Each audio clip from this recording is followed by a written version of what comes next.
Hi there, everybody. Now, today, I'll be doing a two-part, well, actually three-part, reaction to Disney Afternoon Nostalgia Critic. Now, if you don't already know, Nostalgia Critic is a critic that reviews nostalgia movies, TV shows, and commercials, and things of that nature. So basically, he's all about nostalgia. Let's get it.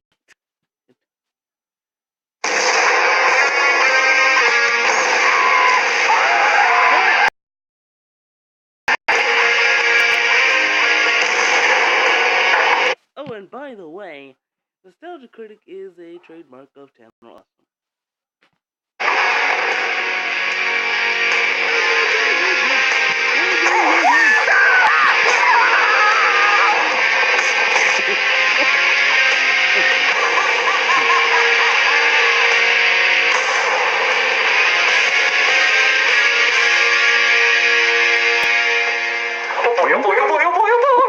Yes, it's my favorite time of the day. Critic, I don't think the girls in the 90s wore this many hair products. I look like Punky Brewster's recycling bin. And why are my pants this baggy? Also, why are all the logos on the back? It's all part of the experience. Now sit down before it starts. Before what starts? You're just play on the DVD player. This is a Disney afternoon. There's a certain ritual to this. We act like we just got back from school, throw our belongings on the ground for our fructose corn syrup, and reward ourselves with the middle scars of our tremendously flawed education system. Wait, aren't you talking about Disney? Disney's One Saturday Morning on ABC. That was just a carbon copy cartoon cat comparison compared to the Disney afternoon. Hey, Pepper Ann was technical and possible. Kim Possible, obviously. But Proud Family? Who's this? Around. And there was also that other show, Doug. Yeah, that was a pretty good cartoon series. Some sort of impact on your life. What you're both missing is that the Disney afternoon had a timeless sense of magic and wonder that was the perfect welcome home from a long day of schoolhouse popularity or awkward social punch. So, if there's no other comparisons to lesser forms of art, can't feel my teeth. We'll go ahead and get started. Oh my god, here we go! Step right up and come on in. Here's where we'll be here. There's so much to do. Getting ready just for you. Everybody's with me in the afternoon. Can you feel the buzz? When you feel the buzz because everybody's with me. Just a little Disney. Bringing you a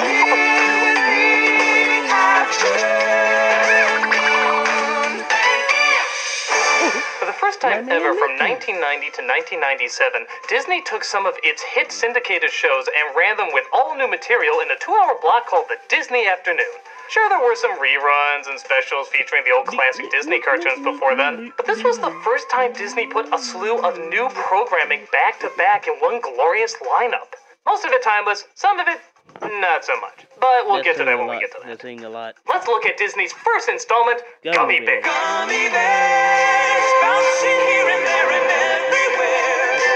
High adventure that's beyond. And yes, the first thing you're thinking pops into everybody else's head too. Why and or how do you make a show based on a fruit snack whose head and limbs you disturbingly bite off? Yeah. Well, despite such a distracting commercial tie-in, the show surprisingly wasn't that bad. A lot of that had to deal with its bright colors, fantasy-focused environment, and a theme song sung by the most easily excitable group ever. Just to listen to how into it these guys get. It's impossible not to get sucked in yourself. High invention that's beyond compare. They are the gummy bears. Magic and mystery are part of their history, along with the secret of gummy berry juice. Their legend is growing, they take pride in knowing the fight for what's right in whatever they do. Gummy bears, bouncing here and there and everywhere. High adventure that's beyond compare. They are the gummy bears. They are the gummy bears. Little known fact, the singer actually died on that very last note. He was that into it. Yep. They are the gummy bears.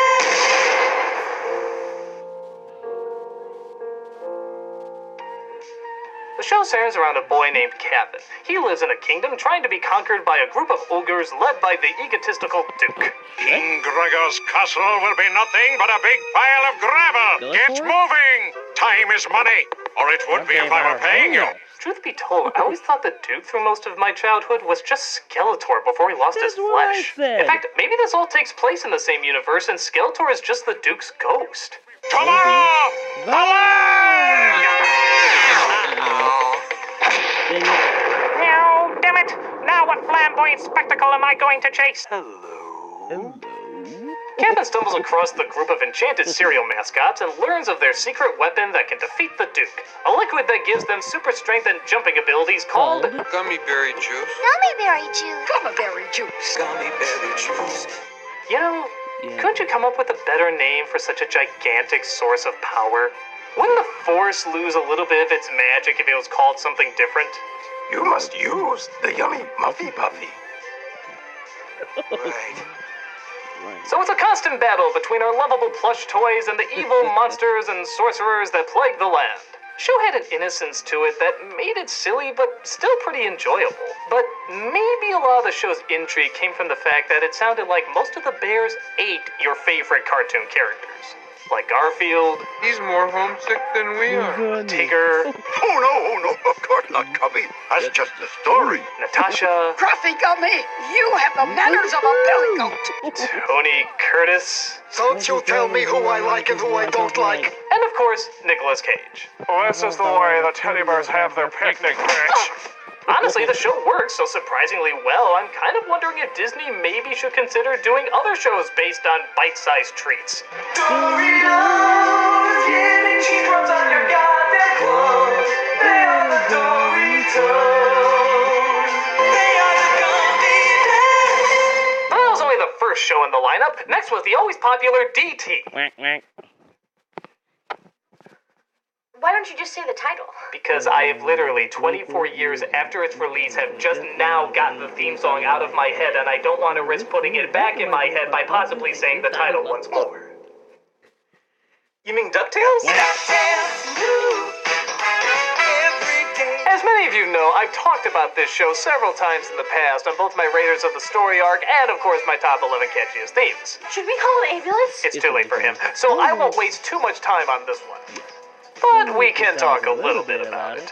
The show centered around Scrooge McDuck looking after Huey, Dewey, and Louie as their parents once again refuse to take any responsibility for them, and all the adventures and crazy characters they encounter finding treasure. It's sort of like Indiana Jones meets Duckula. Does anyone remember that? I don't care. Despite the fact that the focus of the story is continuing to reward the 1%, the show still kicks ass even years later, giving us all sorts of memorable secondary characters, like Launchpad, that Witch Duck, that Inventor Duck, the Chubby Woodchuck Duck, and Robo Duck. Hey, I said the characters were memorable, not the names. I know. It's still smart, it's still creative, and it's still incredibly likable. It has just as much charm now as it did back then. But surely there must be another Disney title that also made a thumb-bleeding town game?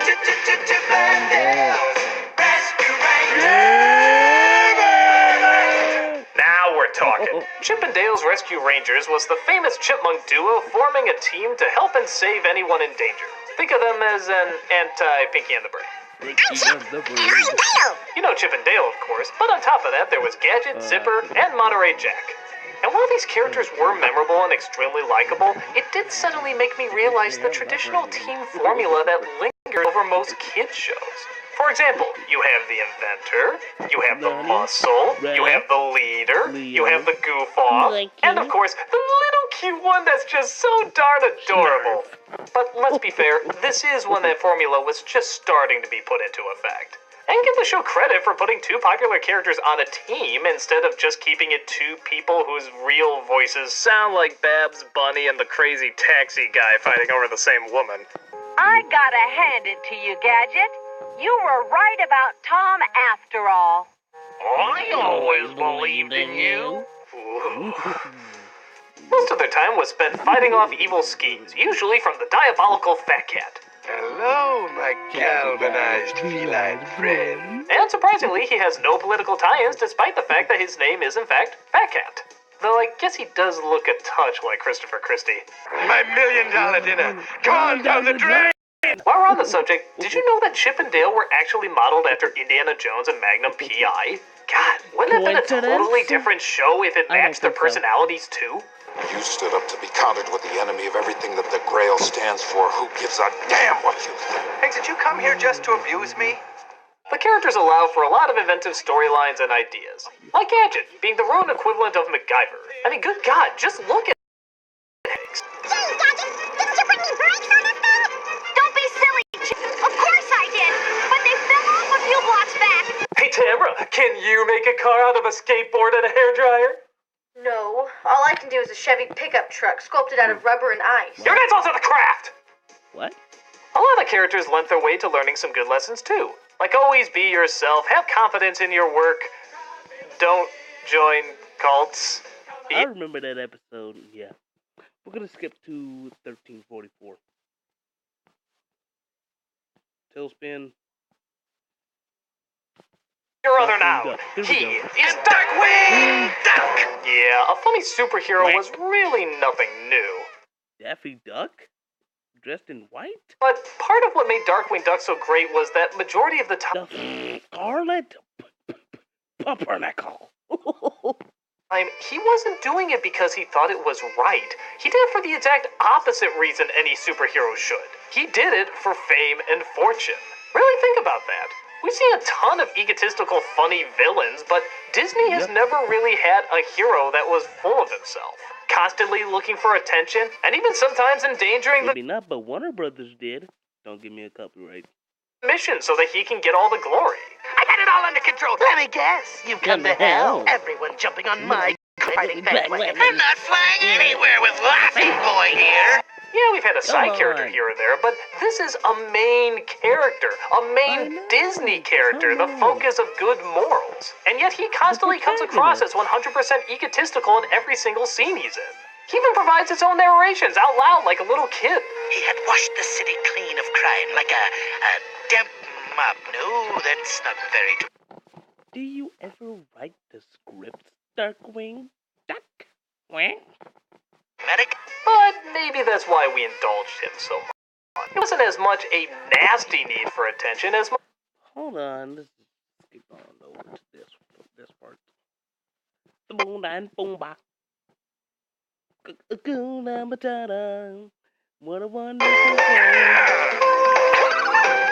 There's not really too much to say about Timon and Pumbaa either. By the way, Not because it's bad, The Lion King on the at all. contrary, it delivers exactly what it promises. It's Timon and Pumbaa in hijinks, goofy situations, and silly scenarios. And that's about all you needed, and that's about all it delivered. The animation was fine, the timing was decent, and it never felt like it had to be too restricted to their environment. They could still do fun, cartoony things that fun cartoons usually do. It's totally serviceable. Hell, I dare even say they're a lot funnier here than they are in the movie. Hakuna Matata! Timon and Pumbaa! But sadly, for every Timon and Pumbaa, there's a Schnookums and meat. Then it can't be much. Schnookums and what? Yeah, I I don't know. remember that. I don't. Well, that's because we're starting to get into the half seasons. You see, as the Disney afternoon started to lose its audience, it took one of their time slots and would constantly alternate in between shows. So Tuesday at 4 might be Bonkers, but Wednesday at 4 could be Gargoyles, and Friday at 4 could be Legend of Zelda. I mean Schnookums and Meat. This was part of their attempt to just throw stuff at the wall to see what sticks. And did Schnookums and Meat stick? If by stick, you mean I like to impale them on something very sharp. Just look at this intro and tell me if it reminds you of anything. Anything familiar at all. Red and Stimpy. If you thought Bonkers ripping off God. Roger Rabbit was bad, this was just uncomfortable. From the surreal animation. I think I'm gonna stop here. It's like it just got all wacky for some. I almost had an epilepsy attack or something. I think I'm gonna have to stop here. Hopefully, guys have enjoyed the reaction here. I will be reacting to the rest of the episode without skipping anything. Well, 33 from this to 44:34. Anyways, I'm gonna go lie down.